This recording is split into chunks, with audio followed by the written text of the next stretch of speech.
Today I'll be teaching you how to make delicious brioche dinner rolls.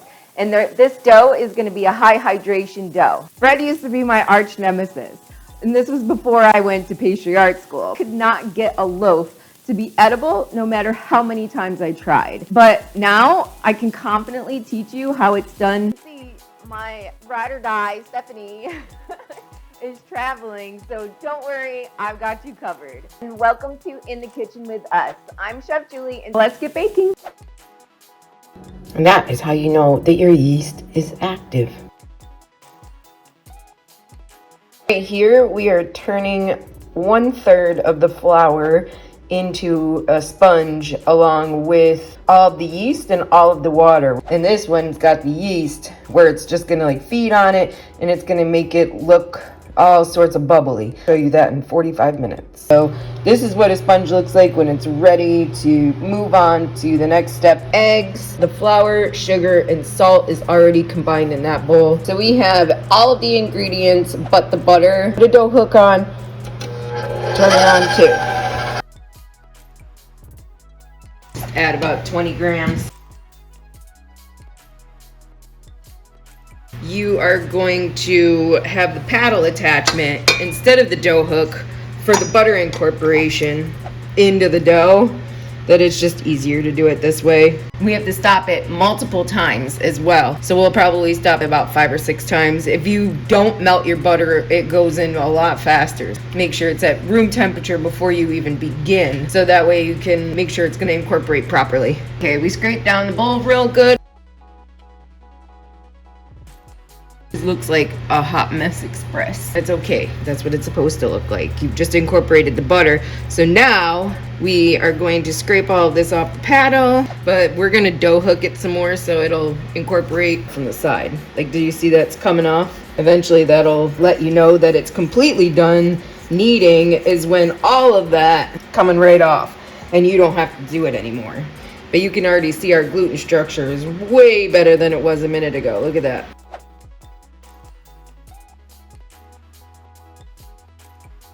I'm gonna let this rest for 10 minutes just because I find I get a better dough if I mix and then I wait about 10 to 15 minutes and then start mixing again. What you do to do a window pane test to see how much gluten is in there or what your gluten structure looks like, and do you see how it's taking a really long time for it to rip? So I only need probably about a minute or two more of kneading, and because it's pretty much there, I'm just gonna do it by hand. I like the stretch and fold method more than kneading, just because you could like watch the gluten build as you're doing it, and it really creates a beautiful dough. This is really called a coil fold. So you're basically taking it and folding it over itself. Look at that, it's so beautiful. And it's rye. I did a rye dough with some bread flour, olive oil to the bottom. Do not use flavored or infused oils for this part. I'm gonna cover it and let it go until it doubles in size. So what I do is I turn my light on in my microwave. Works as a proofer because it gets to about 80 degrees, which is great. Bread is here and the dome is up here.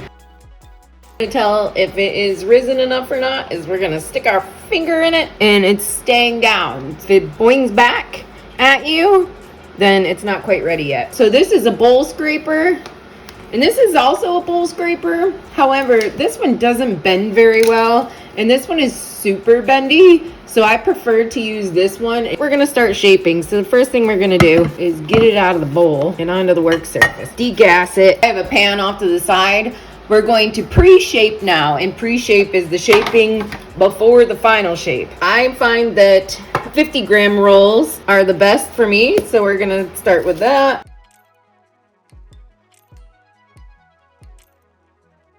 For the shaping part, is you're gonna wanna bring all of the edges to the middle, and then you make it into like this little pouch where you have like all of the stuff brought to the top. So you'll do that, and then you have this ball, and then you're gonna want to take it and you use this part of your hand. You cup the countertop with it, and then tightly roll. It's been resting for about 30 minutes. That's long enough. in between. So now we're going to do the final shape. If you guys want me to teach you like a class on different bread stuff, let me know.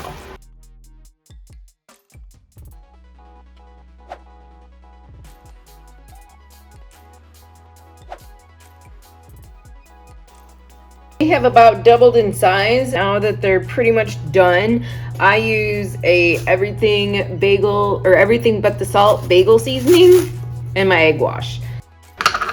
Take a pinch of salt.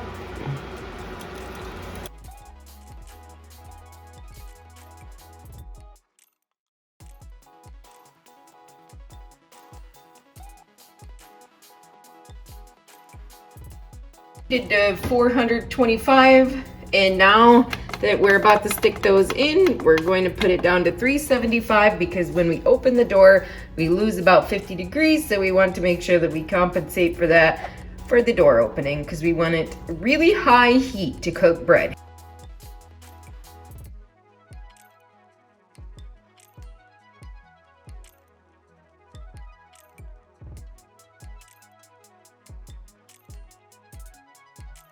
Watch this. So you can squish it and it goes back to exactly where it was. Squish it. We are going to watch these proof. This is the second batch that I left in the fridge. These ones came out so much better than the first ones. So for future, just remember to keep your brioche in the refrigerator for 4 to 8 hours and on, and then whenever it heats up, then pull your bread out and shove it in the oven ice cold.